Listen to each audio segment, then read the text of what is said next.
Hey, on a vu pas mal d'astuces avec les touches Alt et CTRL et aujourd'hui je vous en montre une autre. Dans Premiere Pro, vous allez importer de l'image et du son. Parfois, vous avez que de l'image, que du son. Mais par exemple, quand vous importez une vidéo, vous allez importer et de l'image et du son.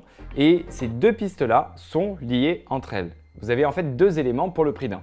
Les pistes vidéo et son sont donc liées entre elles et lorsque vous cliquez sur l'élément, Premiere sélectionne automatiquement les deux parties de façon à déplacer l'ensemble uniformément. Ce bouton dans le panneau de séquence vous permet d'activer ou de désactiver la fonction de sélection liée. Lorsqu'elle est active, vous allez sélectionner toutes les parties de votre élément en un seul clic. Lorsqu'elle est désactivée, vous ne sélectionnerez que la partie de l'élément sur laquelle vous avez cliqué. Vous pouvez cependant inverser la méthode de sélection sans avoir à cliquer sur le bouton en maintenant la touche Alt avant de le sélectionner. C'est-à-dire que lorsque la sélection liée est active, vous n'allez sélectionner que la partie sur laquelle vous avez cliqué. A l'inverse, quand la sélection liée est désactivée, vous sélectionnerez tout l'élément lié qui correspond à l'élément sur lequel vous avez cliqué.